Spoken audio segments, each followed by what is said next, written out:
بسم اللہ الرحمن الرحیم۔ السلام علیکم، آپ دیکھ رہے ہیں الف نیوز اور میں ہوں آپ کے ساتھ ماجد علی۔ شامل کرتے ہیں پاکستان اور دنیا بھر سے بریکنگ نیوز ہیڈ لائنز۔ کیا ایلون مسک روس کا خفیہ اتحادی ہے؟ اسٹارلنک کی بندش نے یورپ کا بڑا حملہ ناکام بنا دیا۔ ایلون مسک جو ٹیسلا، اسپیس ایکس اور ایکس کے مالک ہیں، اب ان پر الزام لگایا جا رہا ہے کہ انہوں نے روس کو بچانے کے لیے یوکرین کے خلاف اسٹارلنک سروس بند کر دی۔ روس اور یوکرین کی جنگ میں جیسے ہی یوکرینی افواج نے ایک بڑا حملہ پلان کیا تو اچانک اسٹارلنک سروس معطل ہوگی۔ نتیجتاً نہ ڈرون حملے ممکن ہوئے اور نہ ہی میزائل مارے جا سکے اور یوکرین کا پورا آپریشن ناکام ہو گیا۔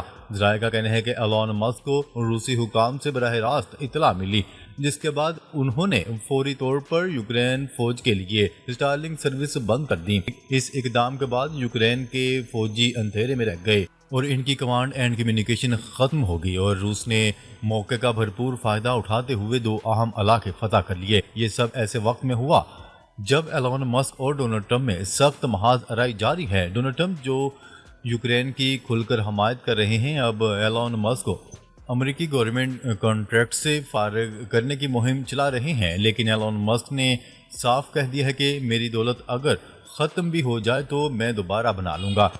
اب سوال یہ ہے کہ کیا واقعی ایلون مسک روس کا اہم اتحادی ہے یا یہ محض ایک بزنس مین کا فیصلہ تھا؟ جو بھی ہو، یوکرین میں اسٹارلنک کی اچانک بندش نے جنگ کا نقشہ بدل دیا اور اگر یہ سلسلہ جاری رہا تو یوکرین کے لیے حالات مزید خراب ہو سکتے ہیں۔ خبر کے اگلے حصے میں بات کرتے ہیں پاکستان کا سائبر سرپرائز، بھارت کے رافیل میرین طیاروں کا حساس ڈیٹا ہیک، بھارتی نیوی کا خواب چکنا چور۔ ایک طرف بھارت پاکستان پر حملے کی نئی تیاریوں میں مصروف ہے تو دوسری جانب پاکستان نے ایسا سرپرائز دیا ہے کہ بھارتی نیوی جو خود کو فاتحہ سمجھ رہی تھی حیرت زدہ رہ گئی۔ بھارت نے فرانسیسی کمپنی سے 7.5 بلین ڈالر کی خطیر رقم کی عوض 26 رافیل میرین جنگی طیارے خریدنے کا معاہدہ کیا۔ یہ طیارے IANS Vikrant air carrier craft پر تعینات کیے جانے تھے، مگر ابھی بھارت ان طیاروں کو حاصل کرنے کی خوشی منا رہا تھا کہ پاکستان کے ماہرین ہیکرز نے ان رافیل میرین طیاروں کا حساس ترین ڈیٹا ہیک کر لیا۔ ٹیکٹیکل ٹربیون کی رپورٹ کے مطابق بھارتی ذرائع خود یہ تسلیم کر چکے ہیں کہ رافیل لڑاکا طیاروں سے متعلق تکنیکی معلومات پاکستان کے ہاتھ لگ چکی ہیں۔ یہ صرف دفاعی رسائی نہیں بلکہ بھارت کی بحری جنگی حکمت عملی پر کاری ضرب ہے۔ ادھر چینی میڈیا نے بھی خبردار کیا ہے کہ بھارت کی یہ ڈیل دراصل چین اور پاکستان کی نیول سیکیورٹی کو چیلنج دینے کے لیے ہے، مگر چینی تجزیہ کاروں کے مطابق بھارت کا یہ اپ گریڈ رافیل طیارہ بھی پرانی سوچ کے ساتھ نئی چال ہے جو پاکستان اور چین دونوں کے لیے بے اثر ہے۔ خبر کے اگلے حصے میں بات کرتے ہیں کولمبین صدر کا اسرائیل کو کوئلہ برآمد کرنے پر پابندی کا اعلان۔ کولمبین صدر نے اسرائیل کو کوئلہ برآمد کرنے پر پابندی عائد کرنے کا اعلان کر دیا۔ کولمبین صدر نے کہا ہے کہ 1 ٹن کوئلہ بھی اسرائیل نہیں جائے گا۔ کولمبیا غزہ میں جاری نسل کشی کا حصہ نہیں بنے گا۔ اسرائیلی عوام خود کو بدلیں گے تب ہی ہم دوبارہ ملیں گے اور سفارتی تعلقات بھی بحال ہوں گے۔ انہوں نے کہا ہے کہ جب تک اسرائیل فلسطینیوں پر بم برسا رہا ہے، لاکھوں جانیں لے رہا ہے، تب تک ہمارا اسرائیل سے کوئی تعلق نہیں رہے گا۔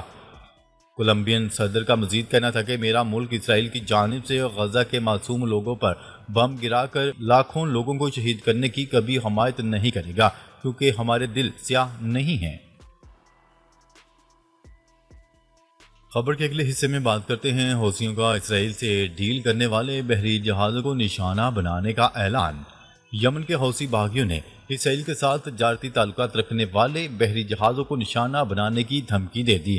یمنی حوثی گروپ انصار اللہ نے واضح کیا ہے کہ وہ اسرائیلی بندرگاہوں کے ساتھ کاروباری تعلقات رکھنے والی کمپنیوں کے جہازوں کو اپنا ہدف بنائیں گے، چاہے وہ جہاز کسی بھی ملک کی ملکیت ہو۔ غیر ملکی ذرائع ابلاغ کی رپورٹ کے مطابق حوثی قیادت نے کہا ہے کہ ان کی فوج تمام ایسے جہازوں پر حملہ کرے گی جو اسرائیلی بندرگاہوں کے ساتھ کسی بھی قسم کا کاروبار کر رہی ہو۔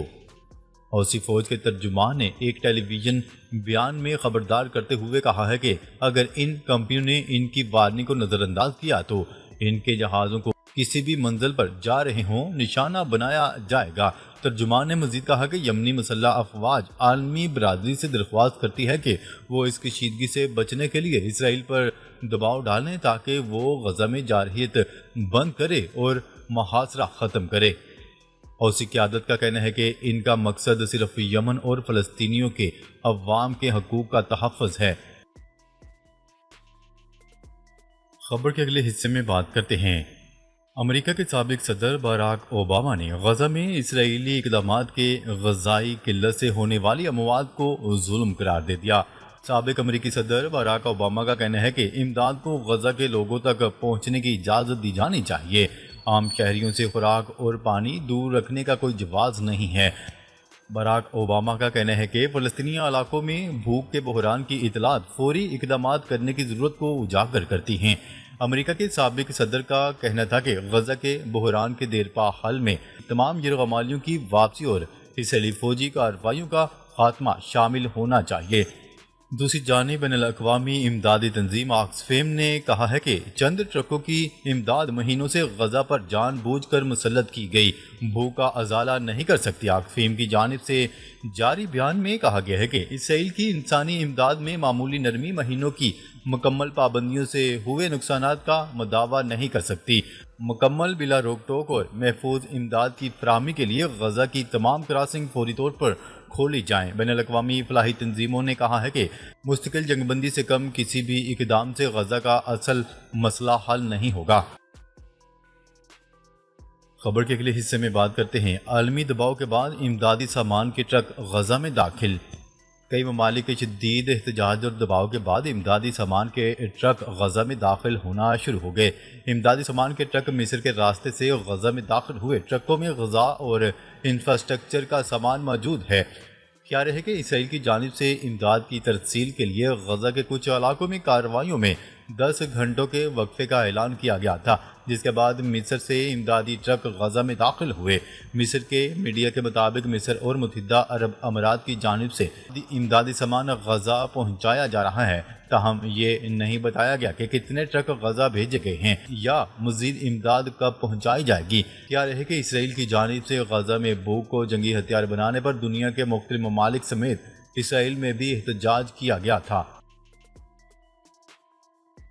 خبر کے اگلے حصے میں بات کرتے ہیں۔ امریکہ اور یورپی یونین کے درمیان تجارتی معاہدہ طے پا گیا۔ امریکہ اور یورپی یونین کے درمیان تجارتی معاہدہ۔ امریکی صدر ڈونلڈ ٹرمپ نے اسکاٹ لینڈ میں سربراہ یورپی کمیشن سے ملاقات کے بعد تجارتی معاہدہ ہونے کا اعلان کیا۔ صدر ڈونلڈ ٹرمپ کا کہنا تھا کہ یورپی یونین کے ساتھ تجارتی معاہدہ اب تک کا سب سے بڑا معاہدہ ہے۔ ہم ایک معاہدے پر پہنچ چکے ہیں جو سب کے لیے اچھا ہوگا۔ امریکہ یورپی یونین پر 15% ٹیرف عائد کرے گا۔ یورپی یونین امریکی فوجی سازوسامان خریدے گا۔ یورپی یونین امریکی توانائی شعبے میں 150 ارب ڈالر کی خریداری کرے گا۔ اس کے علاوہ یورپی یونین امریکہ میں 600 ارب ڈالر کی سرمایہ کاری بھی کرے گا۔ یورپی یونین سے معاہدہ سب کو مبارک ہو۔ معاہدہ گاڑیوں کے لیے بہت اچھا ہوگا۔ معاہدے سے زراعت پر بھی اچھا اثر پڑے گا۔ اس موقع پر سربراہ یورپین کمیشن نے کہا کہ امریکہ یورپی یونین تجارتی معاہدہ استحکام لائے گا۔ تمام شعبوں میں 15% ٹیکس کا نفاذ ہوگا۔ خبر کے اگلے حصے میں بات کرتے ہیں۔ مسئلہ فلسطین کے 2 ریاستی حل پر کانفرنس آج نیو یارک میں ہوگی۔ سعودی عرب سعودی وزیر خارجہ شہزادہ فیصل بن فرحان کا کہنا ہے کہ مسئلہ فلسطین کے 2 ریاستی حل پر کانفرنس آج سے نیو یارک میں ہوگی۔ کانفرنس فلسطین پر ہمارے دیرینہ موقف کے مطابق ہوگی۔ سعودی قیادت مشرق وسطیٰ میں دیرپا امن کے لیے کوششیں کر رہی ہے۔ فیصل بن فرحان کا مزید کہنا تھا کہ کانفرنس سے عالمی قراردادوں پر عمل درآمد کی راہ ہموار اور خطے میں امن اور استحکام آئے گا۔ واضح رہے کہ برطانوی وزیر خارجہ ڈیوڈ لیمی نے غزہ میں فوجی کارروائیوں میں روزانہ صرف 10 گھنٹے کے محصور علاقے میں مصائب کم کرنے کے لیے ناکافی قرار دیا ہے۔ ان کا کہنا تھا کہ یہ اعلان بہت اہم ہے لیکن بہت تاخیر سے کیا گیا۔ صرف اعلان غزہ میں شدید تکلیف کے شکار افراد کی ضروریات پوری نہیں کر سکتا۔ امداد تک رسائی آئندہ چند گھنٹوں اور دنوں میں فوری تیز کی جانی چاہیے۔ برطانوی وزیر خارجہ کا مزید کہنا تھا کہ ہمیں ایک جنگ بندی کی ضرورت ہے جو یرغمالیوں کی رہائی ہو اور زمینی راستے سے امداد بغیر روک ٹوک غزہ میں داخل ہونے دی جائے۔ ناظرین اب تک کے لیے اتنا ہی۔ مزید خبریں لے کر بہت جلد آپ کی خدمت میں حاضر ہوں گے۔ تب تک کے لیے اپنا خیال رکھیے گا۔ اللہ نگہبان۔